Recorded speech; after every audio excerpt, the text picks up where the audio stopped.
Start करेंगे हम लोग टैली एसेंशियल लेवल 3।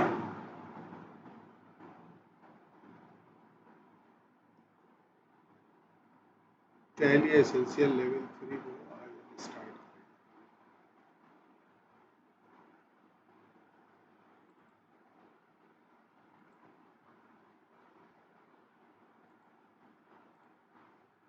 क्या क्या हमको पढ़ना है टैली एसेंशियल लेवल 3 में? चैप्टर 1 में गुड्स एंड सर्विसेज टैक्स पढ़ना है। फिर हमको चैप्टर 2 में टैक्स डिडक्टेड एट सोर्स पढ़ना है। फिर हमको चैप्टर 3 में पढ़ना है मैनेजमेंट ऑफ बिजनेस डाटा, बहुत इंपॉर्टेंट है। और moving to next financial year, ये 4 चैप्टर हमको इसमें पढ़ना है। ये चैप्टर का साइज बड़ा है कंपेरेटिवली, अगर हम वॉल्यूम 1 और वॉल्यूम 2 से देखें। तो सबसे पहले जो चैप्टर है वो गुड्स एंड सर्विसेज टैक्स है। इसका इंट्रोडक्शन हम लोगों ने थोड़ा पार्ट 1 में पढ़ा था, थोड़ा पार्ट 2 में भी पढ़ा था। एक बार फिर से उसको हम लोग रिविजिट करेंगे। Introduction to GST, activate GST for company, configure tax rates at different level. शायद ये वाला हमने नहीं पढ़ा था, इसको हम एडिशनल पढ़ेंगे। Record inter state inward outward supply पढ़ा था हमने पहले भी। Record inter state inward and outward supply ये भी थोड़ा पढ़ा था। जीएसटी इनवाइस कैसे प्रिंट करते हैं ये भी पढ़ा था। Record purchase and sales return ये भी पढ़ा था। अकाउंटिंग इंक्लूसिव ऑफ टैक्स ये नहीं पढ़ा था, ये पढ़ा। फिर हमने input tax credit set of mechanism पढ़ा है हमने introduction. GST tax payment, GSTR 1, GSTR 3B और जीएसटीआर 9 जैसे एनुअल रिपोर्ट और उनको कैसे करना होता है, ये bill generating e invoice in Tally Prime कैसे होता है, इसके बारे में पढ़ेंगे। फोर्थ लेवल है इंट्रोडक्शन टू कंपोजिशन डीलर, ये नहीं पढ़ा, हमने पढ़ाई करनी है इसको। Condition to be satisfied under the composition scheme, क्या कंडीशंस होनी चाहिए कंपोजिशन स्कीम के अंदर आने के लिए। Accounting supply of goods under composition scheme, ये भी हमको नया पढ़ना है। और उसका रिटर्न जो जीएसटीआर फॉर्म में भरा जाता है वो भी पढ़ना है। तो जीएसटीआर फॉर कंपोजिशन डीलर पढ़ाएंगे तो बताएंगे। इंट्रोडक्शंस ऑफ जीएसटी में जो सबसे ये बात हम लोग पहले भी थोड़ा सा पढ़ चुके हैं। Indirect taxation revolution since our independence,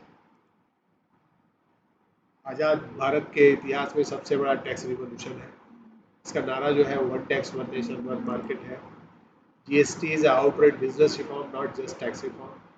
हालांकि टेक्निकली बोले तब तो ये इनडायरेक्ट टैक्स में रिफॉर्म है, लेकिन अगर आप ओवरऑल देखें तो इससे व्यापार करने की दशा और दिशा दोनों बदल गई। तो आप कह सकते हैं कि it is not just a tax reform but a business reform. GST is not an incremental tax, it is an transformational tax reform. GST को हम ये नहीं कहेंगे कि ये इस पे इतना रेट बढ़ गया, ये इंक्रीमेंटल मैंने बढ़ना होता है। तो ये इंक्रीमेंटल टैक्स नहीं है, ये ट्रांसफॉर्मेशनल टैक्स है, मतलब इसने काम करने की सारी प्रक्रिया को चेंज कर दिया। हाईली कंप्लायंस ड्रिवन लॉ है, मतलब एक ऐसा लॉ है जिसको आप दो ही कंडीशन है, या तो आप फॉलो करते हैं या नहीं करते हैं, बीच का कोई नहीं है। या तो आप जीएसटी में हैं या नहीं है, बस दो ही कंडीशन है। जीएसटी क्यों आया? सिंपल टैक्स स्ट्रक्चर है, पहले ही पढ़ चुके हैं। एलिमिनेट्स कैस्केडिंग इफेक्ट समझा चुके हैं। कराघात क्या होता है? कर के ऊपर जब कर लगने लगता है तो उसको कराघात कहते हैं। और टेक्नोलॉजी ड्रिवन सिस्टम है, सारा सिस्टम टेक्नोलॉजी पे है। और इंक्रीज हुआ है इससे रिवेन्यू, सरकार को इससे रिवेन्यू में इंक्रीज। अभी पिछले 2 महीने से करीब करीब 1,50,1.50 लाख करोड़ का टैक्स आ रहा है। गुड्स सप्लाइड और सर्विसेज रेंडर उसी के ऊपर लगता है। अब ये देखें, दो तरह का ये पीछे पढ़ चुके हैं हम। Inter state with in state में सेंट्रल टैक्स और स्टेट टैक्स या यूनियन टेरिटरी टैक्स लगता है, अगर वो यूनियन टेरिटरी है, स्टेट नहीं है तो। और इंटर स्टेट सप्लाई पे हमारा आईजीएसटी लगता है, ये भी हम बात समझते हैं। सीजीएसटी स्टैंड करता है किसके लिए? सेंट्रल जीएसटी के लिए, यानी tax collected by central government है। और ये लगता कब है? जब हम इंट्रा स्टेट सप्लाई करते हैं, मतलब राज्य के। SGST stands for state GST, ये टैक्स कलेक्ट होकर स्टेट गवर्नमेंट को मिलता है। यूटी और यूटी जीएसटी है यूनियन टेरिटरी जीएसटी के लिए, और ये यूनियन टेरिटरी को मिलता है ये वाला टैक्स। आईजीएसटी जो है वो इंटर स्टेट सप्लाई पे लगता है, इंटीग्रेटेड टैक्स इसको कहते हैं। ये सेंटर और स्टेट के बीच बंटवारा होता है। सेंटर और स्टेट हो या सेंटर और यूनियन टेरिटरी हो, जो भी हो केस। तो ये स्ट्रक्चर हम पहले भी जानते थे, इसकी एंट्री भी हमने की हुई।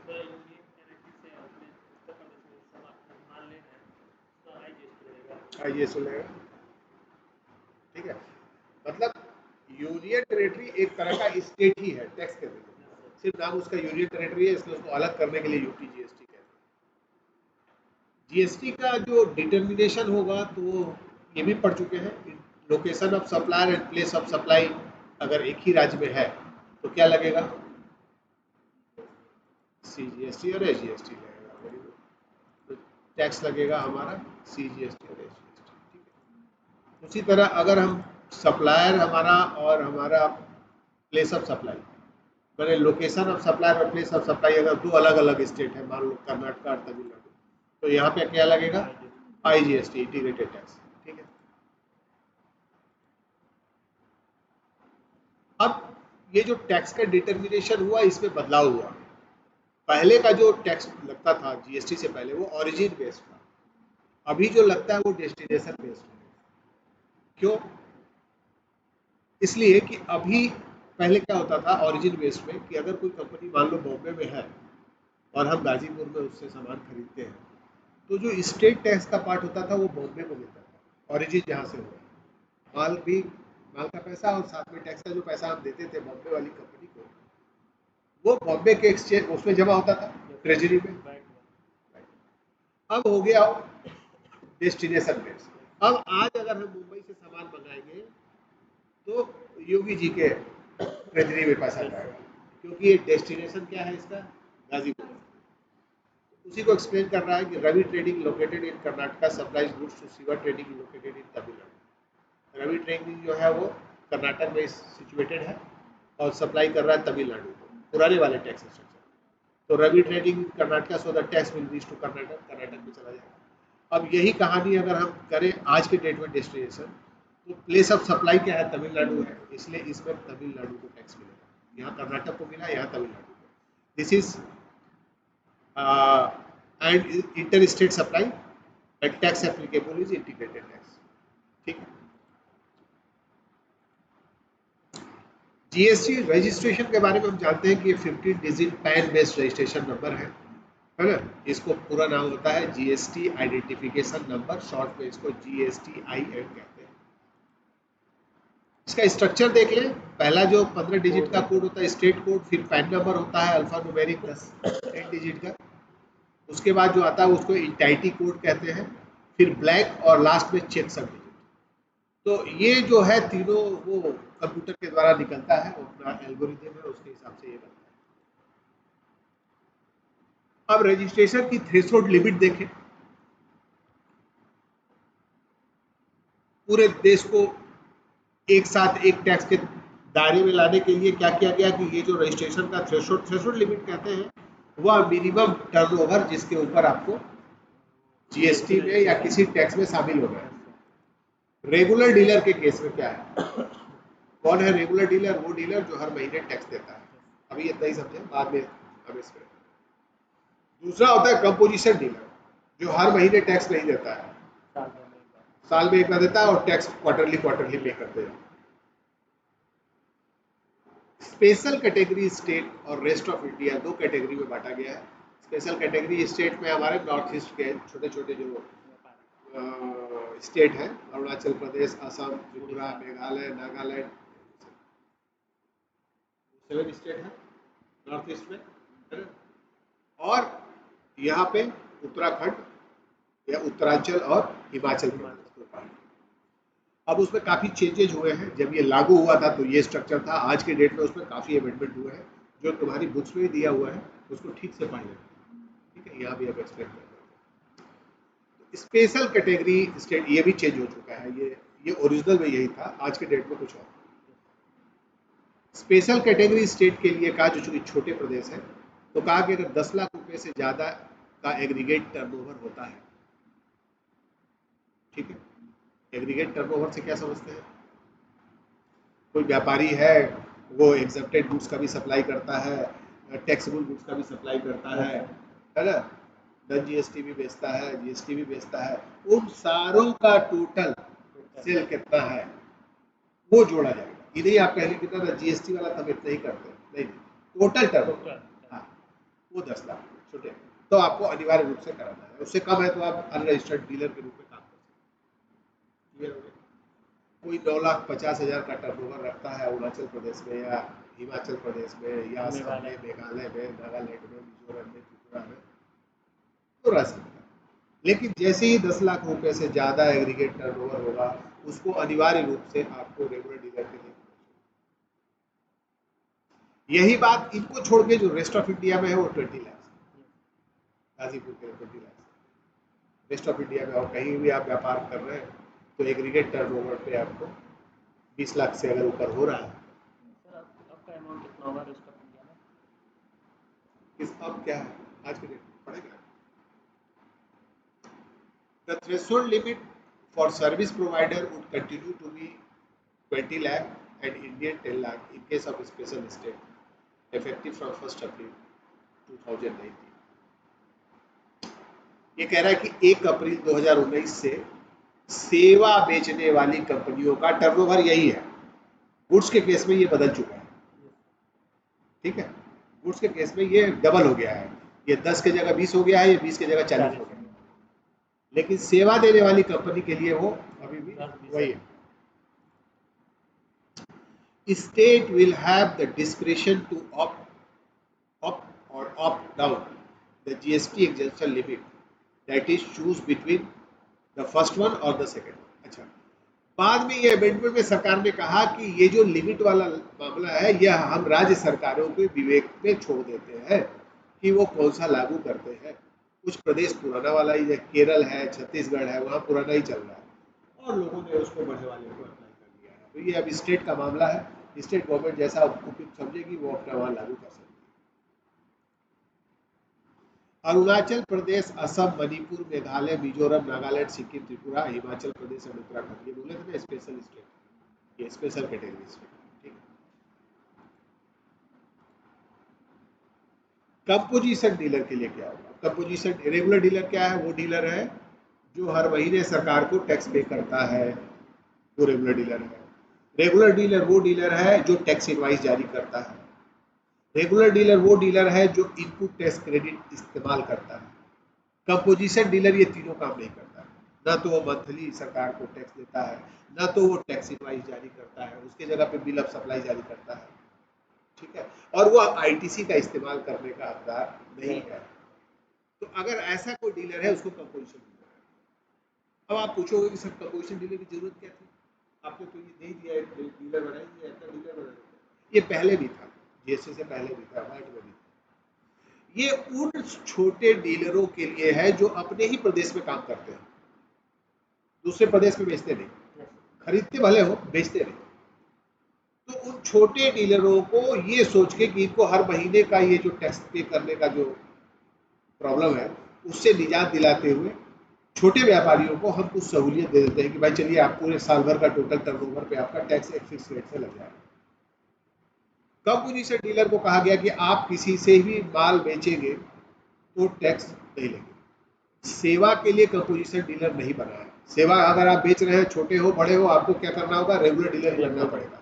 उसमें एक एक्सेप्शन है, अगर आप ह्यूमन कंजम्पशन के लिए कोई फूड या ड्रिंक्स वगैरह सप्लाई करते हैं, है ना, कॉफ़ी बेचते हैं, कोल्ड ड्रिंक बेचते हैं, अल्कोहल बेचते हैं, ब्रेड, नमकीन, ये सब बेचते हैं, छोटा रहा, और आपका टर्नओवर अगर 1.5 करोड़ रुपए से कम है, ये पुराना वाला है, नया वाला 1.5 करोड़ हो गया है एक के जगह, स्पेशल कैटेगरी, तब आपको कंपोजिशन का डीलरशिप मिल सकती है।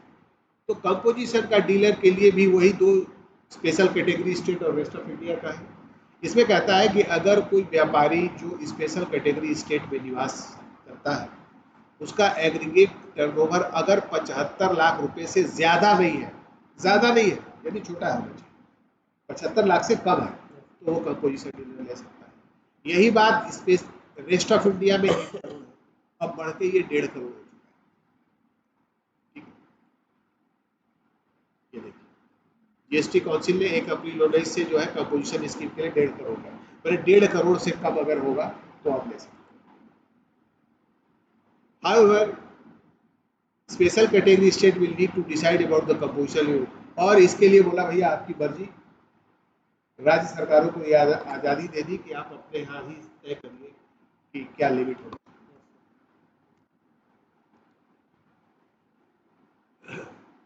ये स्पेशल कैटेगरी स्टेट के नाम है जो अभी पढ़ा है।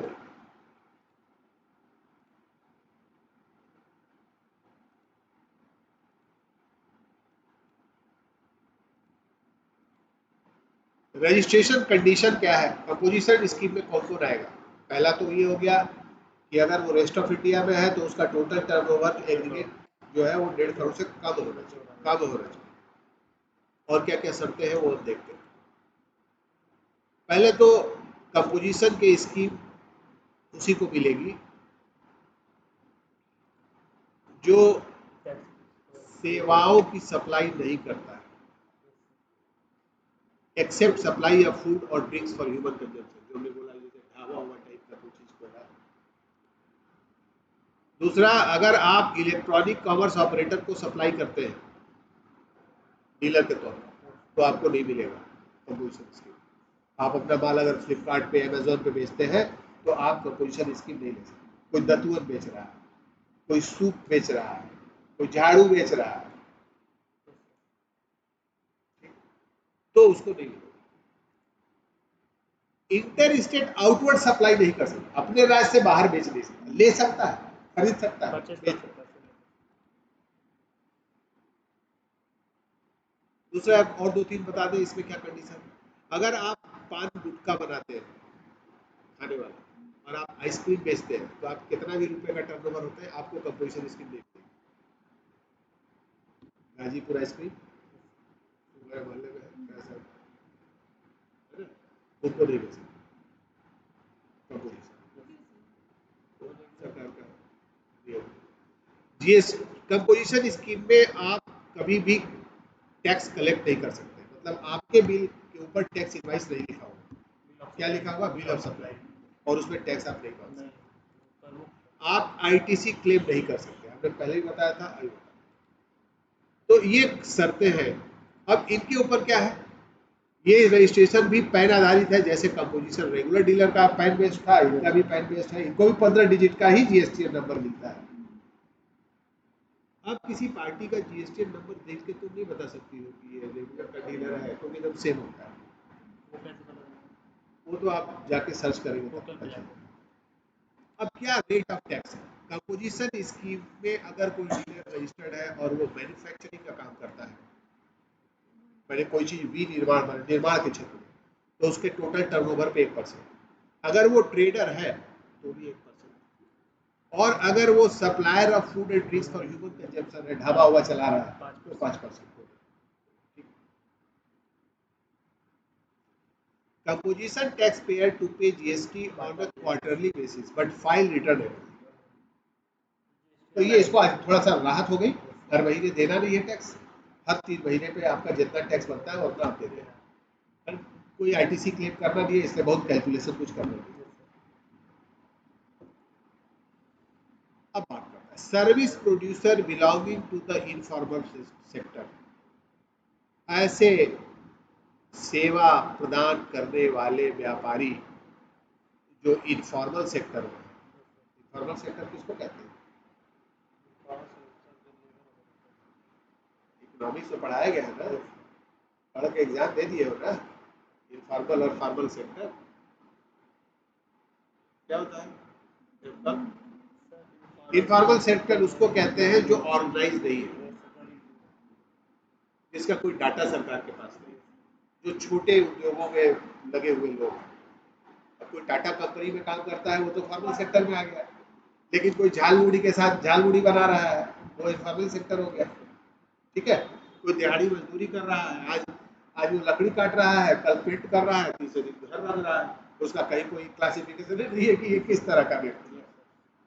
वैसे लोगों को इनफॉर्मल सेक्टर कहते हैं। तो अगर कोई ऐसी कंपनी है या ऐसा कोई व्यापारी है जो सेवाएं प्रोड्यूस कर रहा है, सेवाएं दे रहा है, वो इनफॉर्मल सेक्टर में है, जैसे कैजुअल और डे लेबरर जो किसी के पे रोल पे नहीं है, जैसे कोई सैलून वाला है तुम्हारा दाढ़ी बना रहा है, तो इनफॉर्मल सेक्टर का आदमी है बेचारा, ठीक है। कोई धोबी है जो आपका प्रेस कर रहा है, वो इनफॉर्मल सेक्टर का है। मैनेजमेंट कंसल्टेंसी सर्विसेज है, इसमें वो जो पेरोल, जो किसी के पेरोल पे नहीं है, ठीक है, मैंने किसी के यहाँ सर्विस नहीं कर रहा है, किसी के यहाँ परमानेंट रोजगार नहीं है। इनफॉर्मल सेक्टर के तो जो परमानेंट रोजगार नहीं है, आज है कल नहीं है, वो इनफॉर्मल सेक्टर है। वैसे वैसे व्यापार के अगर टर्नओवर 50 लाख रुपए तक का है तो उसका टर्नओवर 5%, 6%। तो ये जो जोड़ा है वो ये 1%, 1% और 5% के बाद एक 6% आ गया। अब आप समझ गए 6% किस पे लगेगा। ऐसा कोई सेवा प्रदान करने वाला इनफॉर्मल सेक्टर, नाई है, धोबी है ना, 50 लाख से ऊपर और 50 लाख रुपए तक का टर्नओवर है। अब टू लिखा है सर, 25 लाख भी हो सकता है। हाँ, 50 लाख से ज़्यादा होगा तब ये नहीं ले पाएगा। Yes sir. 50 लाख तक है तभी ले पाएगा, 50 लाख तक है तब ले पाएगा, तब उसको फ्लैट 6% रेट से मिलेगा। रेट याद रहेगा, क्लियर है। डाउट है तो अभी पूछो, हाँ? बुक में भी है। मैंडेटरी रजिस्ट्रेशन, ये बड़ा इंपॉर्टेंट है, हालांकि इसको हमने पहले भी कवर किया है, फिर से एक बार बोला है। मैंडेटरी रजिस्ट्रेशन कहते हैं कि आपका टर्नओवर 50 लाख है कि 5 लाख है कि 1 करोड़ है कि 10 करोड़ है कि 100 करोड़ है, उससे कोई फर्क नहीं पड़ता। आपका जीरो भी है तो भी आपको रजिस्ट्रेशन कराना है। उसमें कौन कौन आते हैं। Taxable person carrying on inter state supply, कोई भी व्यापारी अगर अंतरराज्यीय व्यापार कर रहा है, एक राज्य से दूसरे राज्य सप्लाई कर रहा है, सप्लाई दे रहा है आउटवर्ड, तो टर्नओवर क्या है उससे कोई फर्क नहीं पड़ता है, आपको कराना है regular dealer. Person responsible to deduct TDS, ऐसा कोई व्यापार जो टैक्स डिडक्टेड एट सोर्स काटता हो, जैसे सारे सरकारी कार्यालय टीडीएस काटते हैं, बहुत से प्राइवेट ऑर्गेनाइजेशन भी काटते हैं, हम लोग भी काटते हैं टीडीएस। तो वो जो है हर हाल में टर्नओवर आपका क्या है उससे कुछ लेने देना नहीं, आपको अनिवार्य रूप से regular dealer. Agent supplying on behalf of taxable person, कुछ ऐसे एजेंट होते हैं जो बड़ी बड़ी कंपनियों का माल बिकवाते हैं, दवा है, कपड़ा है ना, सोना है, चांदी है, ये सब एजेंटों के थ्रू भी बिकता है। हाँ, एजेंट। तो वैसे एजेंट को भी अपने को जीएसटी में रेगुलर डीलर के रूप में रजिस्टर कराया। टैक्सेबल पर्सन तो रजिस्टर नहीं है ऑलरेडी, अगर वो कपड़ा बना रहा है या फिर दवा बना रहा है, लेकिन उसका एजेंट जो उसके बिहाफ पे सप्लाई कर रहा है उसको भी registered. Casual and non casual resident taxable person, पहले तो समझे कैजुअल किसको कहते हैं, एक वर्ड आता है फॉर्मल, एक आता है कैजुअल। नहीं, अभी कैजुअल में है, अब कोट टाइप पहन लेंगे तो फॉर्मल में आ जाएगा। कैजुअल क्या है, एक ऐसा व्यक्ति जो 365 दिन में 360 दिन तो नॉर्मल व्यक्ति रहता है, 5 दिन व्यापारी बन जाता है। भगुआ गई थी, टमाटर सस्ता मिला था, एक कटला लगा के ले आके बारोली उलाट दी। सरकार को पता ही नहीं कि कौन व्यक्ति था भाई, कहाँ से आया, कहाँ बेच के गया। तो उसको रोकने के लिए कहा कि अगर आप इस तरह के व्यक्ति हैं, कैजुअल है, मतलब आपका कोई ठीक नहीं, कभी फरवरी में आप व्यापारी बन जाएंगे, कभी जनवरी में बन जाएंगे, कभी दिसंबर में बन जाएंगे, कभी नहीं बने, कभी 2-4 साल आप काम ही नहीं करें, वैसे लोगों के लिए मैंडेटरी रजिस्ट्रेशन हो रहा है। जैसे तुम्हारे पिता ऐसे कैजुअल हो जाते हैं। नहीं सर, सर वो रेगुलर डीलर है। पुष्पा से नॉन रेजिडेंट टैक्सेबल पर्सन, ये कौन होता है नॉन रेजिडेंट टैक्सेबल पर्सन? एक ऐसा व्यक्ति जो अप्रवासी है, जो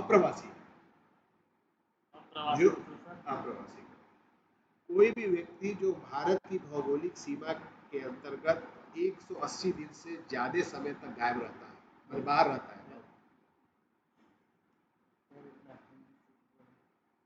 हिंदी तो बोल रहे हैं, नहीं एकदम शुद्ध वाला है। कोई भी व्यक्ति जो भारत की भौगोलिक सीमा को छोड़कर 180 दिन लगातार बाहर ज्यादा रहता है बाहर, वैसे व्यक्ति को नॉन रेजिडेंट, वो है तो भारत का व्यक्ति, लेकिन वो काम के सिलसिले में, इलाज के सिलसिले में, घूमने के सिलसिले में, व्यापार के सिलसिले में इतना समय बाहर रहता है लगातार।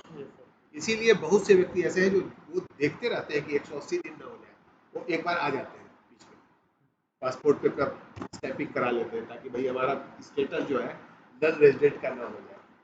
अब कुछ लोग तो ऐसा जानबूझ के करते हैं, अगर कोई फायदा लेना है, अगर सरकार कह रही है कि अगर आप नॉन रेजिडेंट हैं तो आपको ये फायदा देंगे,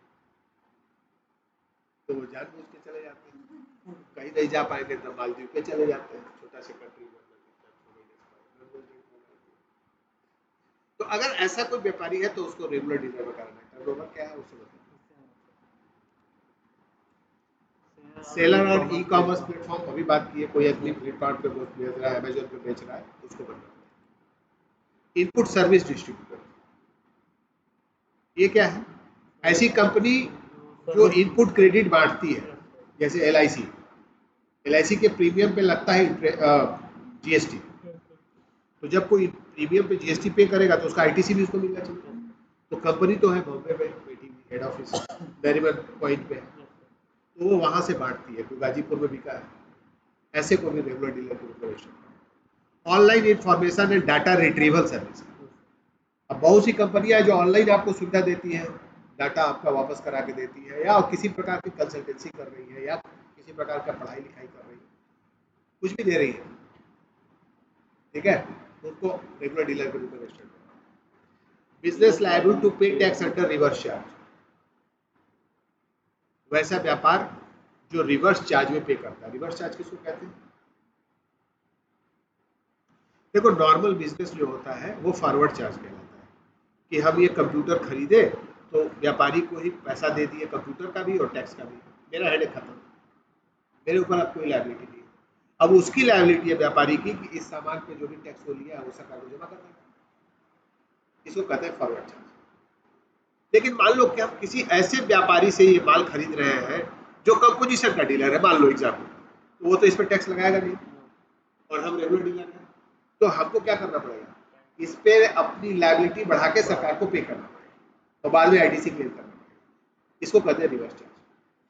तो अगर कोई व्यापारी रिवर्स चार्ज में पे कर रहा है तो उसको अनिवार्य रूप से रेगुलर डीलर में रजिस्टर करना। ई कॉमर्स ऑपरेटर, जो खुद ही ई कॉमर्स ऑपरेटर है, कोई खुद ही अमेजॉन है, कोई खुद ही फ्लिपकार्ट है, तो उसको तो अनिवार्य रूप से एग्जाम देते हैं, किताब में है। Managing HSN code and SSC code, harmonise system of nomenclature. अब ये जो हार्मोनाइज सिस्टम ऑफ नॉमेनक्लेचर होता है, ये 8 डिजिट का हो सकता है। अब कैसे बनता है ये? अगर टर्नओवर किसी का 1.4 करोड़ तक है, ठीक है, हाँ, बिटवीन 1.5 करोड़ टू 5 करोड़, तो एचएसएन कोड उसका 2 डिजिट का होगा। अगर टर्नओवर 5 करोड़ से एवं है तो 4 डिजिट का होगा, और अगर 5 करोड़ से ज्यादा है ना, कोई एक सेकंड, अगर अगर एचएसएन 8 को डिजिट इन केस एक्सपोर्ट है, अगर आप एक्सपोर्ट इंपोर्ट कर रहे हैं तो वो 8 डिजिट का होगा, ठीक है। हाँ, एक बाहर भी एक्सपोर्ट इंपोर्ट कर रहे हैं आप, तो आपके सामानों पे 8 डिजिट का एचएसएन कोड होगा।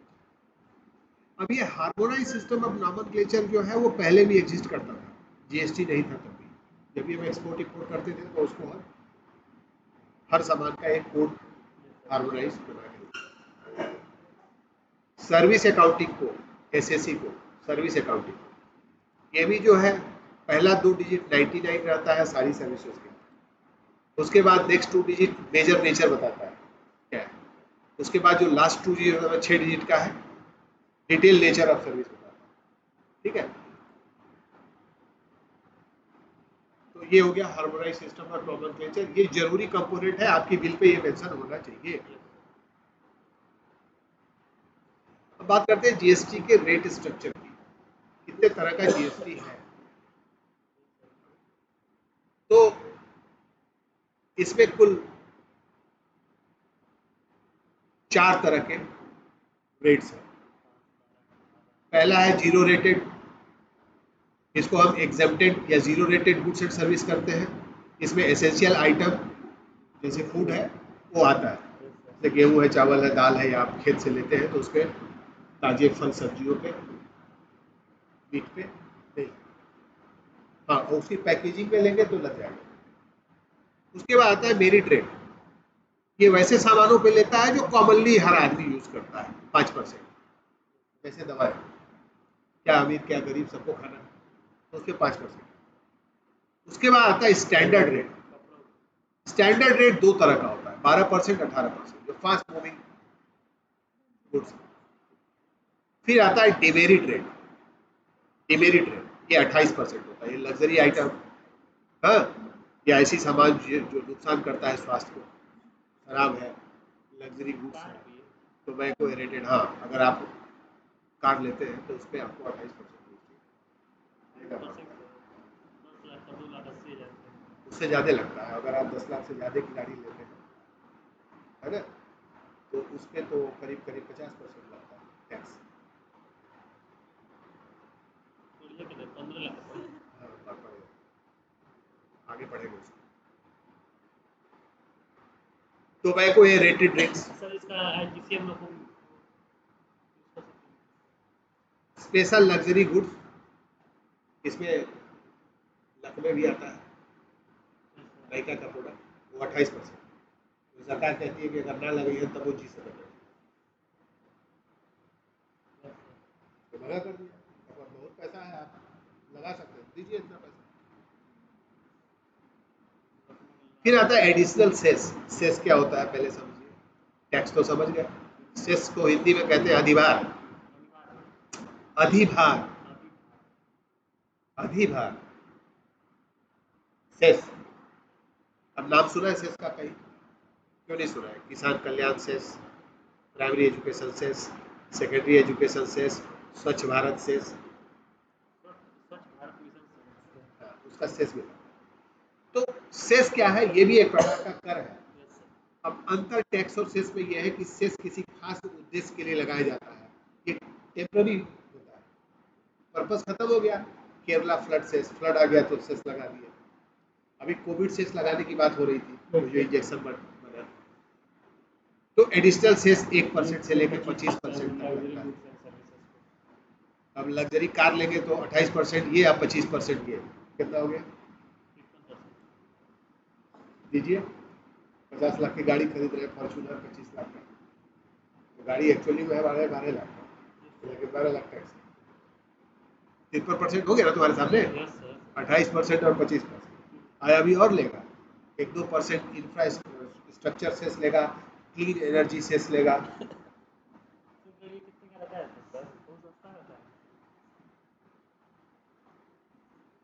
Gold, gem, jewellery 3%। अर्चना के लिए थोड़ा राहत। Gold, gem, jewellery 3%। Rough, precious and semi precious stone 0.25%। इसको क्या कहते हैं? जैसे पुखराज, नीलम, उस पर 0.25%।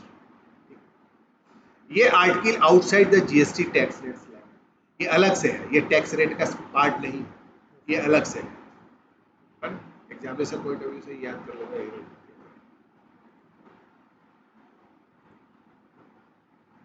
अब ये देखिए, जीएसटी का जो रेट का स्ट्रक्चर है, ये कभी कभी जो है स्लैब रेट में आता है, इसको स्लैब रेट कहते हैं।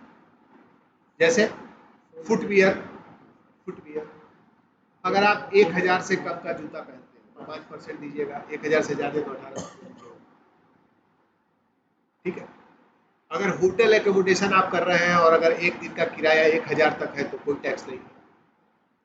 अगर 1000 से 7500 तक का है तो 12% है, और अगर 7501 रुपये से लेके ज्यादा है तो 18%, ठीक है।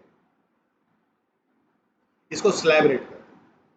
उसी तरह कपड़ों में है, अगर 1000 से कम का है कुर्ता तो 5%, अगर 1000 से ज्यादा का है तो 12%, ठीक है। इसको कहते हैं स्लैब। अब बात करते हैं कि जो जीएसटी है, अगर तुमसे कोई पूछे कि भाई जीएसटी क्या है, तो उसका जो सबसे सिंपल उत्तर होगा वो होगा supply of goods and services tax. It is a tax on supply of goods and services. What is GST? GST is a tax on supply of goods and services. माल और सेवाओं की सप्लाई पे लगने वाले कर को जीएसटी कहते हैं।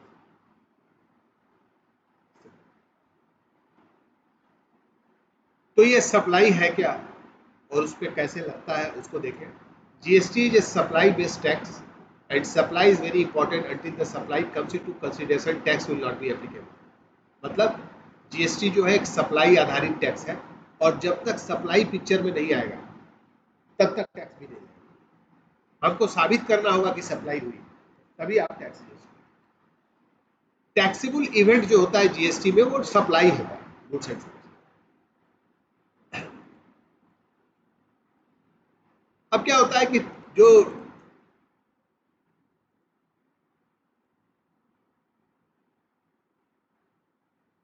सप्लाई होगी उसका एसेसिबल वैल्यू क्या होगा, मतलब वह किस वैल्यू पे टैक्स लगेगा।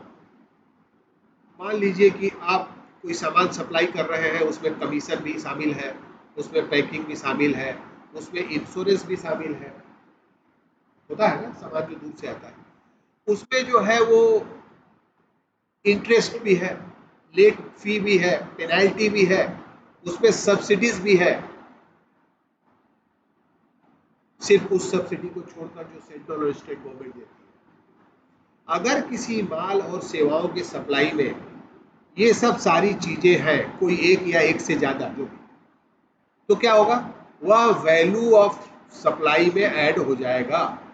मान लो कि 100 रुपए का सामान हम बेच रहे हैं, 1 रुपए कमीशन, 1 रुपए पैकेज, 1 रुपए इंश्योरेंस, 1 रुपए अदर टैक्स, मान लीजिए कोई भी और जीएसटी के अलावा कोई और टैक्स है ना, और कोई प्राइस से लिंक्ड सब्सिडी है, कोई इंटरेस्ट है, वो तो वो 100 रुपए में वो सारा रुपया जुड़ जाएगा और उसके ऊपर जो भी रेट होगा लगेगा जीएसटी का 12%। क्या घटता है, अगर आप बिल में कोई डिस्काउंट दे रहे हैं और वह मेंशन कर रहे हैं बिल में, तो वो टैक्सेबल वैल्यू को कम कर देगा जितना परसेंट है। या अगर आप इनवाइस में ये मेंशन करते हैं कि अगर उधार में लिया हुआ सामान 7 दिन में भुगतान कर दिया जाता है तो पार्टी को 1% डिस्काउंट दिया जाएगा, ये बात अगर आप इनवाइस में लिख के दे रहे हैं तो भी आपका जो वैल्यू है जब आप पेमेंट कर देंगे तो वो माइनस हो जाएगा आपके बिल से, क्रेडिट नोट पे। ठीक है, तो ये बहुत इंपॉर्टेंट है प्रैक्टिकल पॉइंट ऑफ व्यू से कि क्या क्या जुड़ेगा। अब इसमें सेंट्रल एंड स्टेट गवर्नमेंट अगर सब्सिडी दे रही है तो वो वैल्यू को डिक्रीज कर देगा, लेकिन अगर कोई जियो कंपनी से ले रहा है, किसी प्राइवेट कंपनी से ले रहा है तो वो ऐड कर देगा। ये आप समझ लीजिए। तो ये उस वैल्यू को डिटरमाइन करने की बात थी कि किस वैल्यू पे टैक्स लगेगा, जिसको हम एसेसिबल वैल्यू भी कहते हैं। एसेसिबल वैल्यू माने आकलन का वैल्यू, वो वैल्यू जिसके ऊपर टैक्स लगेगा। शुरू में हमने बताया कि जो जीएसटी है वो क्या है, डेस्टिनेशन बेस्ड टैक्स है या कंजम्पशन बेस्ड टैक्स है। क्यों, क्या फायदा है उसका, इसलिए कि जहाँ कंज्यूम होगा, जहाँ सप्लाई होगी, वहाँ के राज्य को मिलेगा टैक्स। तब तो बिल बनाने से पहले ये समझना होगा कि प्लेस ऑफ सप्लाई क्या है, तभी तो आप निर्धारित करेंगे कि सीजीएसटी लगाए, एसजीएसटी लगाए कि आईजीएसटी लगाए। आप कोई माल दे रहे हैं तो आपको ये पता होना चाहिए प्लेस ऑफ सप्लाई क्या है, तभी तो आप लगाएंगे कि इंट्रा स्टेट है कि इंटर स्टेट है। तो place of supply is the location at which the movement of goods terminate for delivery to the recipient. अब यहाँ पे एक पेज है, एक ट्विस्ट है जिसको समझना है।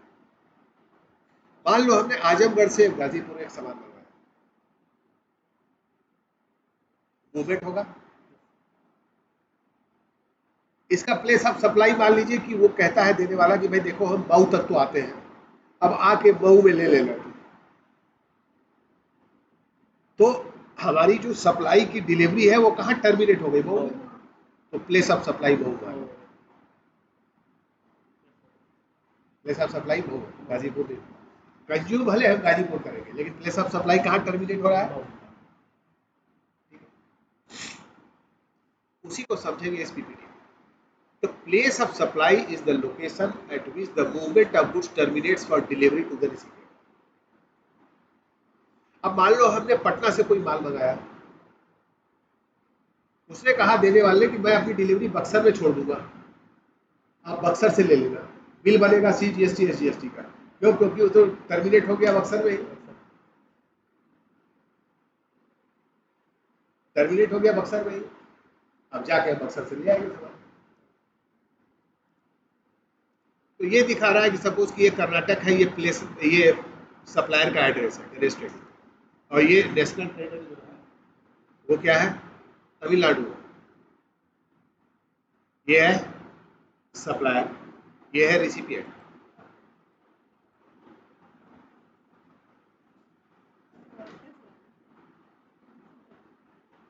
है प्लेस ऑफ सप्लाई क्या हो गया, कर्नाटक है,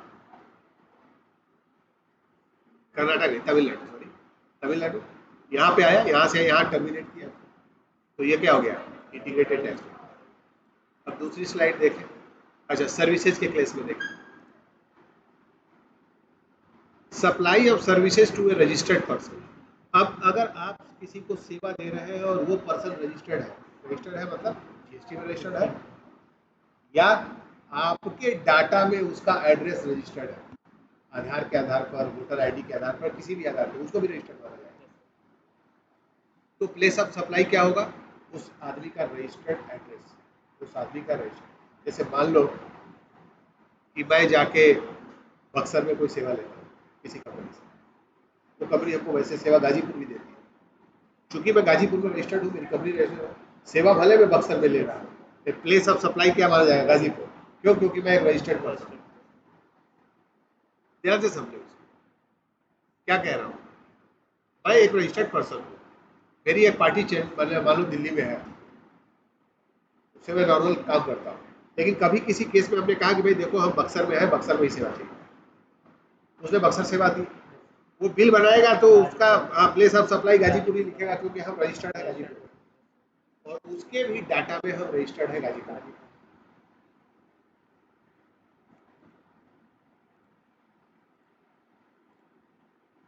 अब यहाँ से बेंगलुरु कोई सेवा दी जा रही है, एडवर्टाइजिंग सर्विस प्रोवाइड कराया जा रहा है, बेंगलुरु और बेंगलुरु दोनों कर्नाटक के ही साथ, प्लेस ऑफ सप्लाई क्या होगा, कर्नाटक ही वो।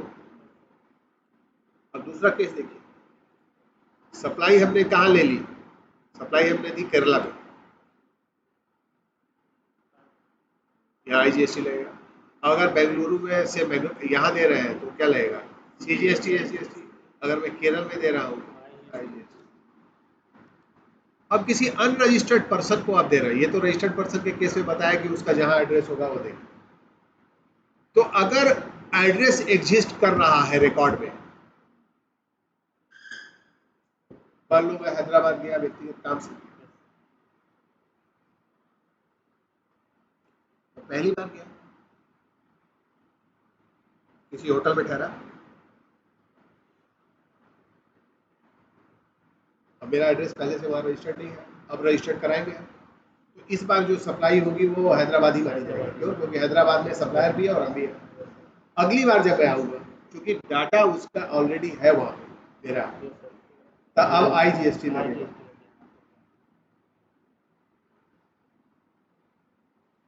ठीक है, टाइम ऑफ सप्लाई बहुत इम्पोर्टेंट। अब क्या है कि अब कोई भी व्यक्ति जब भी कोई सप्लाई करता है तो टैक्स कलेक्ट करता है, अब टैक्स कलेक्ट करता है तो उसको एक समय में टैक्स पे करना है, तो हमको ये जानना बड़ा जरूरी है कि सप्लाई का टाइम कैसे निर्धारित किया जाएगा, कि कोई भी सप्लाई कब हुई है, तभी तो पता चलेगा कि ये भाई जनवरी में सप्लाई हुई है तो 20 फरवरी तक टैक्स देना, फरवरी में हुई है 20 मार्च तक देना, है ना। ये पता होना जरूरी है कि टाइम क्या है। तो टाइम सप्लाई में कहता है कि point of taxation refers to the point in time when tax is required to be paid. Time of supply का मतलब है कि वह समय का बिंदु, वह पॉइंट ऑफ टैक्सेशन, कर लगने का बिंदु वो होगा जिस समय में आप सप्लाई को कंफर्म करेंगे कि ये होगा। जैसे हम 1 जनवरी को अगर कोई सप्लाई लेते हैं, तो हमारे पास इनवाइस होती है, उसके आधार पर हम क्लेम करते हैं कि हमने 1 तारीख को ले लिया। ठीक है, इससे ये हो गया कि आपका ये जनवरी की लाइबिलिटी हो गई। तो this is a mechanism that is used to determine the point in time when the tax liability हो गई। अब यहाँ पे एक फार्मूला यूज किया जाता है जिससे हम ये निर्धारित करते हैं कि वो किस समय में उसको माना जाएगा। Under the old tax regime the point of taxation is different for each of the tax paid. पुराने समय में जितने इनडायरेक्ट टैक्सेस थे, एक्साइज ड्यूटी लगता था जब कोई माल किसी फैक्ट्री की चारदीवारी से बाहर निकलता था, वैट लगता था जब माल मान लो कि मूवमेंट उसका स्टार्ट हो रहा है तभी लग जाता था। तो अलग अलग टैक्स थे, अलग अलग टैक्सेशन थे, लेकिन जीएसटी में कर दिया एक ही बात, सप्लाई। जब सप्लाई कंफर्म हो जाएगी वही पॉइंट ऑफ टैक्सेशन।